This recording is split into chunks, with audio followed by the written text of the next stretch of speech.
Ladies and gentlemen, boys and girls, Dobre Leche, welcome to the cafe. Hello! That's great. Thank you for giving me up. Thank you. I've only got my water, but if Bobby were here, I would say this for him. Well, I still say it, and that's Jenene Ave. He's always here. He is always here. Thank you guys, everybody. It is mini feature night. And we've got a great lineup of awesome people, including Bob Rashkow, which I'm really thrilled about. Yay! Exactly, yay! I'm so happy I can hear him reading. And he's not reading other people's stuff. That'd be so cool. Sorry, I'm all excited. And everything's getting crazy over here. What? Because a riotous party. Looking forward to Bob, the Bobster. Sorry. This is me all silly. For those of you who did not hear, when we had recorded and played stuff in the past year, because I was in a band with my friend Warren, he was getting more and more ill from ALS. He just passed away this past week. And so I had written a few new things, and I thought I would take some of the old ones that were in his voice and actually put them with the Stephen Hawking voice, which is what he ended up using on his wheelchair when he couldn't actually talk. So I thought I'd put those together, so I'll have old and new pieces together for this feature, and hopefully we will have Ray Vaughan style music from the ultra talented guitarist Janet over here. So if music which I've never played before, because I'm just going to come up with it. That's awesome. Sorry, I shouldn't say that. I think I got a little improv. It's an improv night, but Yeah. this is 10 minutes for Warren.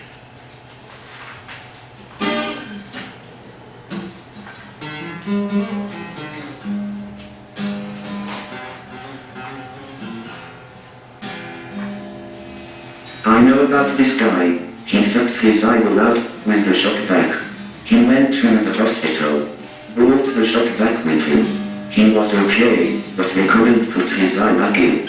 It was all mangled, and besides, it was covered in potato chips.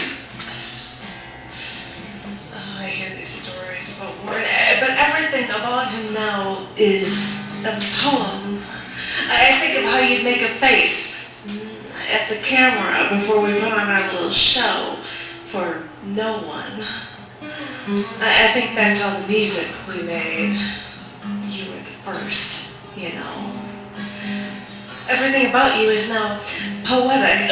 We'd sit on the phone, coming up with ideas. You'd tell me these ridiculous stories, and I'd listen, laugh. I treasure these memories now. They're permanently embedded into my mind, and I swear I won't let them go. I want the world to know of you and me. But they won't understand. They won't get what we had. No one will.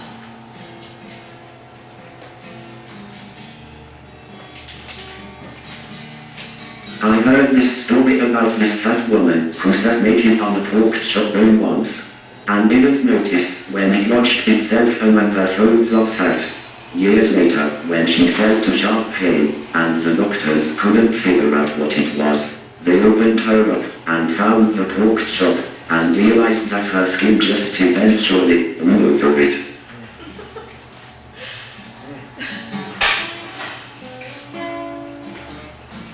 When the people who organized your high school class reunion found out you had ALS, and for the past 6 months you were bound to a wheelchair, they moved up the reunion date to the fall because they wanted to make sure you were alive long enough for all your high school friends to see you once more. And I thought, wait a minute. Stephen Hawking has AIDS, and he's lived for decades with ALS. Sorry, I said that wrong. Stephen Hawking has ALS, and he's lived for decades while bound to a wheelchair. They're really jumping the gun here. You're not about to die. Since I didn't go to school with you, I wrote our band name on my name tag at your class reunion held at your favorite local bar. Saw you there in your wheelchair, now unable to speak, but still holding court with all the girls from your high school days. Yeah, in your high school yearbook, you were even rated the biggest flirt. The girls still swooned as you periodically played pre-programmed messages from the computerized Stephen Hawking voice. When you saw me, you told me that I looked really beautiful today, and I blushed. What am I supposed to say? And then I heard you later on with other swooning women telling them, one by one, that they looked really beautiful today. And it made me smile. And then John was there when you complimented one more woman. And that's when this man responded loud enough for the group to hear. Stop complimenting me like that in front of everybody. And everybody had a good laugh, reminding me of how you always put a smile on people's faces, how you'd crack jokes, how you'd make everyone smile. Later that evening, I saw your buddy ask you if you wanted to drink. You agreed on rum, and so we got some in a syringe and injected it into a tube. It's hard to see you like that, you know. You were always the one cracking the jokes, driving to my place in Chicago to practice music with me, or joining me at bars for our performances. You drove to Central Illinois with me to perform music live at a local radio station. But before we appeared at the bar, on the air, you kept singing a once popular song because it repeated your wife's name. So yeah, I'm far away. And it's hard to see you like that now, when there's nothing I can do for you. After that reunion, I couldn't call you to tell you how I feel. If you could have responded, you wouldn't want to hear it. And no matter what you were going through, you didn't want to hear others tell you how seeing you made them suffer. How selfish of them. They're not the ones knocking on death's door. Everyone else needs to keep on their happy face. It's the least we can do. When I heard you just died, I had the hardest time not crying. But if I started crying, I'd stop myself. What am I doing? He's no longer in pain while his body is destroyed cellularly. I have to keep telling myself, look, I know this hurts, but you knew it would eventually happen, and now he's no longer in pain. I'd be living at that point where I'm always just about to cry until I was asked, what would Warren want? And I'd stop. And then I'd say, he'd want me to laugh. He'd want me to be happy. Just give me a minute. Because after seeing such bad things happen to such good people, I need to pull myself together before I can put a smile on my face again.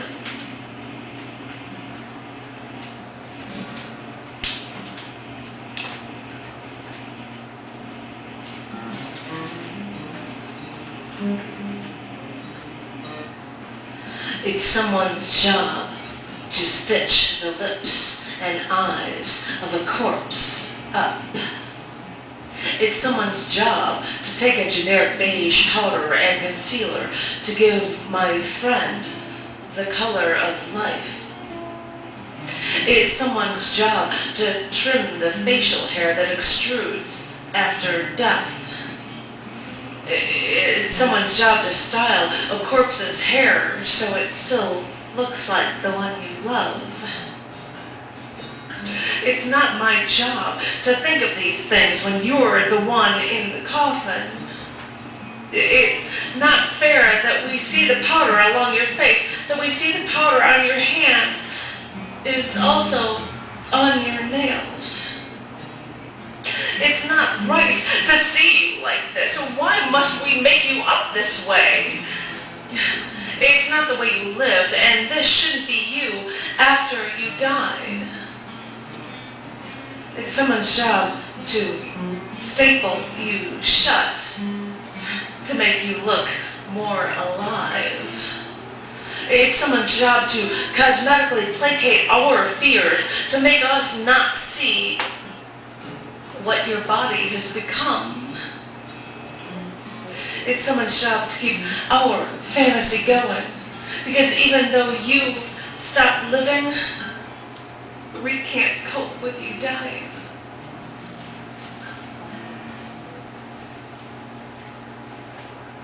The priest said, before you were interred, you shared the cross of the Lord. Jesus carried that cross in his walk before his mortal death, and you carried that cross for years. As that cross became heavier and heavier, and you could no longer lift that cross with your arms, still you carried it. You never forsook the ones who gave you this death sentence, and still you carried it. You never spoke to me of the pain. You never spoke to me of the injustice. And silently, you carried it. For months, you could no longer even speak of the cross you bore. And still, you carried it. You spoke only lightheartedly. You brought out true love from everyone around you.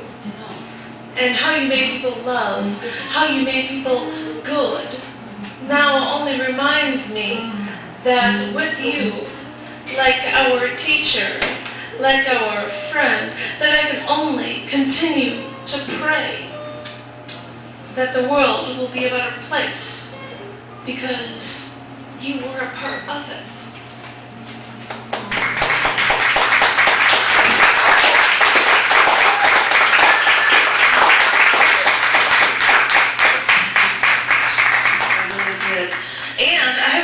Talk about the June issues of CC&D and Down in the Dirt magazine, which I host. The issues are over there, but they're also printed as 6x9 books. And because this for CC&D is the 18-year anniversary issue, I have got Gemini on the front and Cancer on the back for Forever Bound for the June issue. And named for one of the poems, See the World Burn, is got an image from El Yuki Turtle the Rainforest for the cover. Bunch of really awesome poems and short stories, which I'm not going to get into because we've got so many phenomenal readers that have been doing stuff tonight. I'm so blown away. And I want to let you know about, I'm thinking that we might be doing music if somebody wanted it, but I wanted to say, next week we have a New Mexico book poets tour that actually is coming through, and Jessica and Zachary and Katrina are going to be here. I know! And so I'm going to have this really awesome triad feature next week, and we've got Lucia Blinn next week, and we've got cool stuff in July, and maybe another chance for open mic night for everybody, because this has been so incredibly cool. Now, I know that some of you have heard these things about Warren in the past, and some of you guys came late. I don't know if you were aware that Warren passed away this week. And I had said, would anybody like to hear, because we have stuff for music, I can play a few songs. We can do original songs. Let's do it, babe. Let's do it, baby. Get that guitar, Mr. Man. And by the way, Jen's got a very happy, colorful, I'm going to wear the most fun, playful thing because Warren would like that. And so he's like, I'm going to do that because Warren is a guy that always wants to smile and be happy and everything. So, would you like, or are we going to do a one or two, or I don't know what we're doing? One or two. All right. Any ideas for what you would like? What is easy for you to do? We'll end with what we need in life because that's what everybody knows around here. Oh, I know that. And he's got to get all of his guitar stuff together.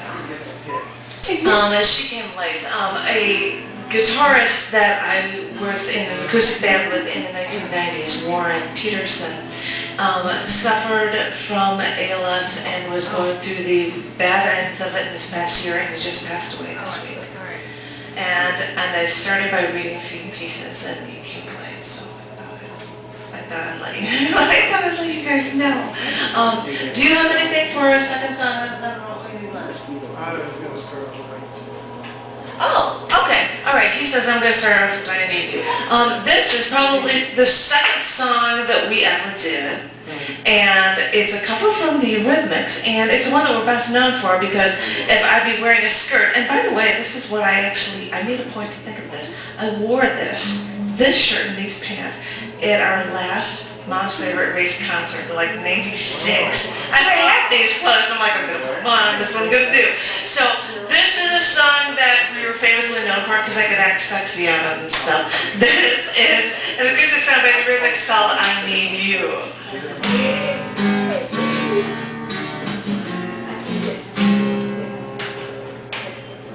I need you to pin me down just for one frozen moment. I need someone to pin me down so I can live in torment.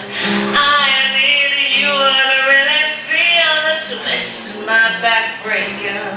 I need someone to listen to the ecstasy I'm faking. I need you.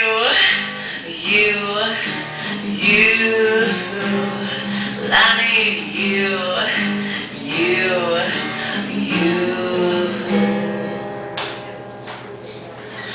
I need you to catch each breath that issues from my lips.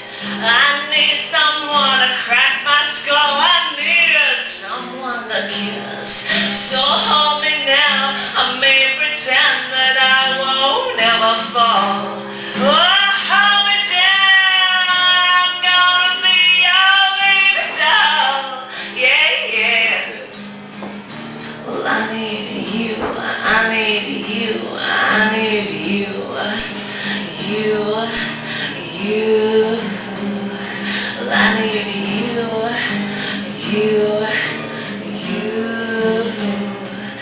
need you.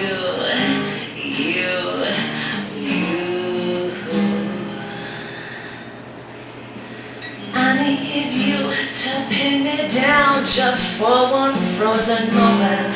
I need someone to pin me down so I can live in torment.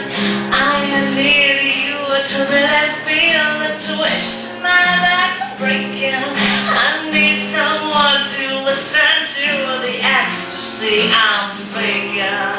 I'm faking. Yeah, you.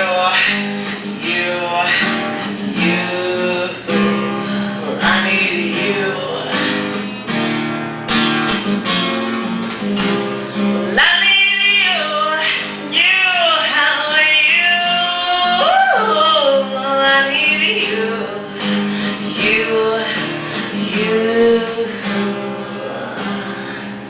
I need you.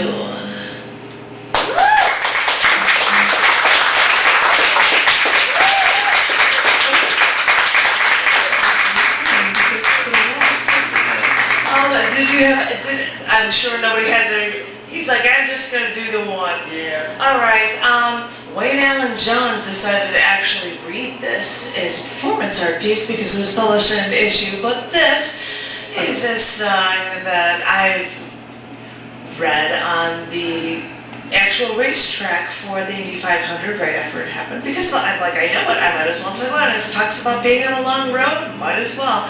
This is my best original song with music from Warren Peterson from Mom's Favorite Race. This is What We Need in Life. Yeah.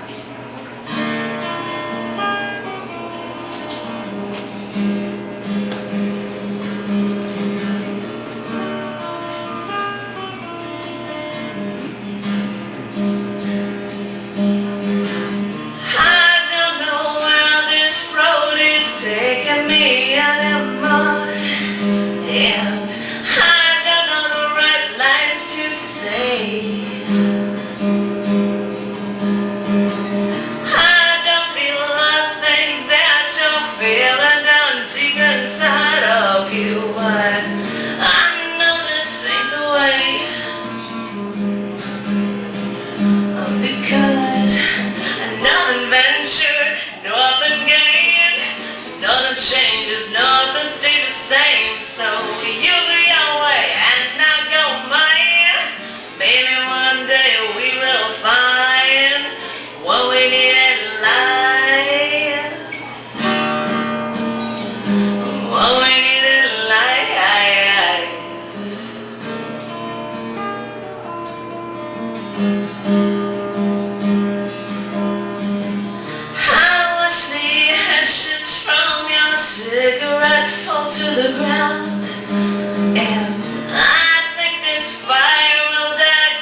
I'm gonna see how much I can get up this week, but we've got a ton of mini features, and you can always go to chaoticarts.org/thecafe and find the cafe to find information about the features that are gonna be listed, and I'll figure out, well, I can't figure them all out for podcasts because it's a weekly thing, we can't really pull that off for everybody, but everybody can have a YouTube listing up, and thank you so very much.